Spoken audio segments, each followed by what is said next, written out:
সিরিয়ালে আমরা দেখতেই পাচ্ছি যে অনু আর রাহুলের বিয়ে হয়ে গেছে, কিন্তু এরপরে কি হবে? এরপরে কি অনু সত্যি সত্যি ভিলেন হয়ে যাবে? আর তারপরে আরেকটা খবর এসে গেছে, সেটা হচ্ছে যে জবা নাকি খুন করতে চলেছে তন্দ্রা ম্যাডামকে। এই সমস্ত কিছু নিউজ তো আমি তোমাদেরকে দিয়েছি, কিন্তু এর মধ্যে বা এর পরে কি কি হবে সেগুলো তো আমরা কেউ জানি না। তো সেই সমস্ত ইনফরমেশন নিয়ে আজকে আমি হাজির হয়েছি। তবে তার আগে যেটা বলবো সেটা হচ্ছে যে এই সিরিয়ালে এই মুহূর্তে আমরা যে জিনিসটা দেখতে পাচ্ছি সেটা হচ্ছে যে সিরিয়ালের বেশ কয়েকজন মেম্বারকে নিয়ে অশান্তি। তো এই সিরিয়ালে যে জিনিসটা আমরা দেখতে পাচ্ছি না, দেখেও দেখছি না, সেটা হচ্ছে মেম্বার এই সিরিয়ালে দিনকে দিন বাড়ছে, ঠিক তেমনই একদিক থেকে পুরনো মেম্বারদের কমানো হচ্ছে। কাকা এই সিরিয়ালে ছিল কোনো এক সময়, আজ আর নেই। কাকার সাথে সাথে কাকিমাও এলো, সে কাকিমাও গায়ে। কাকিমা হয়তো এসেছিল অ্যাওয়ার্ড নেওয়ার জন্যে, সেরা খলনায়িকা। তো যাই হোক, সে অ্যাওয়ার্ড পেয়ে গেছে, আগের বছর চলে গেছে। তারপর থেকে সেরকম ভাবে কাকিমাকে আর দেখা যায় না। টিয়া দেখানোই হতো না টিয়াকে, হঠাৎ করে টিয়াকে দেখানো হলো যে টিয়া এসেছে, টিয়ার শ্বশুর বাড়িতে কিছু সমস্যা হয়েছে, টিয়ার স্বামী টিয়ার গায়ে হাত তুলেছে। তো সেই বিষয়ে কোনো চোখ টোক দেওয়া হলো না, হঠাৎ করেই গায়েব হয়ে গেল। হয়তো পরে একদিন দেখিয়ে দেওয়া হবে যে টিয়ার শ্বশুরবাড়িতে সব ঠিকঠাক হয়ে গেছে, টিয়া চলে গেছে। এরপরে আসি পালকের স্বামী দেবু, যাকে আমরা দেখতেই পাচ্ছি না এই সিরিয়ালে।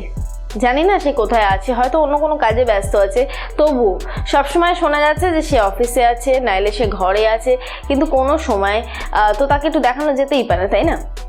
কারণ বাড়ির যখন বেশ আনন্দের মুহূর্ত আসে, বাড়িতে যখন দুঃখের মুহূর্ত আসবে, তখন অন্তত কেউ পাশে থাকুক না থাকুক, তিন ভাইয়ের কেমিস্ট্রি আমাদের দেখতে খুব ভালো লাগতো, পরম, জয় আর দেবু। এই তিনজনকে একসাথে দেখতে আমাদের মনে হয় বেশি ভালো লাগতো, তাই না?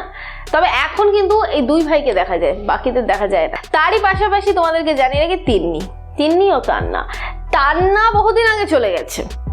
তান্না কোথায় গেছে জানি না, একটা ভালো ক্যারেক্টার ছিল, জানি না কিসের জন্য নাকি হঠাৎ করে সরিয়ে দিতে হলো, কি প্রয়োজন পড়লো, অনেক ক্যারেক্টার হয়ে গেছিলো বলে হয়তো এটা হয়েছে। আর তারই পাশাপাশি ছিল তিন্নি।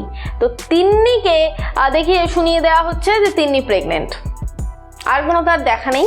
তো তিন্নি প্রেগনেন্ট, ঘরের মধ্যে বন্ধ হয়ে আছে। তো আমার কাছে প্রশ্ন হচ্ছে যে মানুষটা প্রেগনেন্ট হয়, সে মানুষ কি ঘরের মধ্যে দরজা বন্ধ করে বসে থাকে, মানে বাইরে টাইরে বেরোয় না? এটা আমার একটা বড় কোয়েশ্চেন। আর যদিও তিন্নি এখন কোথায় ব্যস্ত আছে তোমরা সেটা জানো। এরই পাশাপাশি আসি তিন্নির যার সাথে বিয়ে হলো আদি, ইনি কোথায় আছেন তার কোনো হদিশ নেই। আচ্ছা, আদির মা এবং আদির বোন, এনারা দুজন ছিলেন, এই বাড়িতেই ছিলেন, কিন্তু হঠাৎ করে তাদের দেখা যাচ্ছে না। মানলাম, এটাও মেনে নিলাম যে তারা হয়তো তাদের বাড়িতে ফিরে গেছে। তো এরই মধ্যে এখন যেটা হাজির হয়েছে এই সিরিয়ালে, সেটা হচ্ছে পুরনো বেশ কিছু ক্যারেক্টারকে নিয়ে মানে ভজঘট। আবার সেই জবা তন্দ্রার যুদ্ধ আসতে চলেছে এই সিরিয়ালে, কিন্তু তারই মধ্যে শোনা যাচ্ছে যে অনু হয়তো শয়তান হয়ে উঠতে পারে। তার কারণ হচ্ছে তন্দ্রা হয়তো সিরিয়াল থেকে যদি চলে যায়, তন্দ্রাকে যদি গুলি করে এখানে মেরে দেওয়া হয়, বা তন্দ্রা যদি এখানে আর অভিনয় না করে, তাহলে তো একজন কাউকে ভিলেন দরকার হবে, তাই না? তো এবার নাকি ভিলেনের পার্টটা প্লে করছে, কিছুদিনের জন্য হলেও প্লে করবে অনুর নাকি মাথার মধ্যে এটা ঢুকে গেছে যে রাহুল আর কোয়েলের মধ্যে কিছু একটা চলছে, আর এই বিষয়টা ঢুকিয়েছে সম্পূর্ণই তন্দ্রা। তো এই বিষয় নিয়ে বাড়িতে একটা শোরগোল পড়ে গেছে। তার কারণ হচ্ছে অনু মাঝে মধ্যেই কিন্তু কোয়েলকে উল্টোপাল্টা বলা শুরু করে দিয়েছে, এবং যেটা হয় আর কি, এটা হচ্ছে একটা বাস্তব ঘটনা। প্রথমত, আমরা মেয়েরা সহজে কিন্তু নিজের স্বামীকে সন্দেহ করি না, কেউ না কেউ একজন থাকে যারা ওই সন্দেহের জিনিসগুলো আমাদের মাথার মধ্যে একটু একটু করে ঢুকিয়ে দেয়, তার থেকে আমাদের মধ্যে সন্দেহর বাসা বাঁধতে শুরু করে দেয়। আর সেই সন্দেহগুলো করে আমরা যেটা করি সেটা হচ্ছে ভুলভাল কথাবার্তা এবং ভালো নিজের কাছের মানুষদের সাথে অশান্তি করে ফেলি, আর সেটাই করতে চলেছে এই মুহূর্তে অনু। তো এই সমস্ত কিছু তো চলছে, কিন্তু এরই মধ্যে যদি তন্দ্রা মারা যায় তাহলে তো অনু আরও রেগে যাবে। তার কারণ হচ্ছে সদ্যই তো অনুর মাকে পেয়েছে, এমনকি জয় অবধি ভাবছে যে তন্দ্রা এতটা অসুস্থ, তারপরেও সে তার বাবার খেয়াল রাখছে, বাড়ির সবার খেয়াল রাখছে, ঠিক যে তন্দ্রাকে সে চেয়েছিল সেই তন্দ্রাকেই সে পেয়েছে। কিন্তু এরই মধ্যে সে যে কি আসল কাজটা করছে সেটা কেউ বুঝতে পারছে না।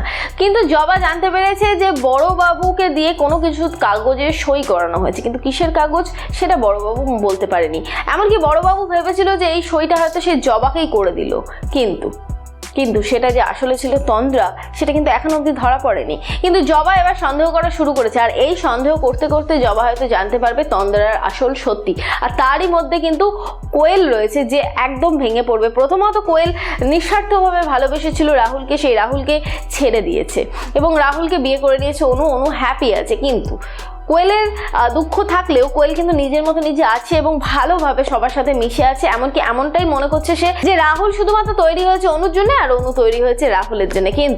কিন্তু এরই মধ্যে অনু যেভাবে পিঞ্চ করে করে কথা শোনাচ্ছে কোয়েলকে, তাতে করে কোয়েল কতদিন তার মাথা ঠান্ডা রাখতে পারে সেটাই এখন আমাদের দেখার পালা। তো অবশ্যই করে দেখতে থাকো সিরিয়াল কে আপন কে পর, স্টার জলসা ও স্টার জলসা এইচডিতে ঠিক সন্ধ্যে 7:30টার সময়। আমার ভিডিওটা যদি ভালো লেগে থাকে তাহলে অবশ্যই করে লাইক করো, যদি কিছু বলতে চাও তাহলে কমেন্ট করো, পারলে শেয়ার করো, সবাইকে জানতে সাহায্য করো। আর যেটা করবে সেটা হচ্ছে কে আপন কে পর সিরিয়ালের সমস্ত আপডেট সবার প্রথমে পাওয়ার জন্য অবশ্যই করে সাবস্ক্রাইব করো চিরকুট ইন ফ্রেন্ডলি চ্যানেলকে, আর তার পাশে থাকা বেল বাটন অবশ্যই করে ক্লিক করো আমার ভিডিও সবার ফার্স্টে পাওয়ার জন্য।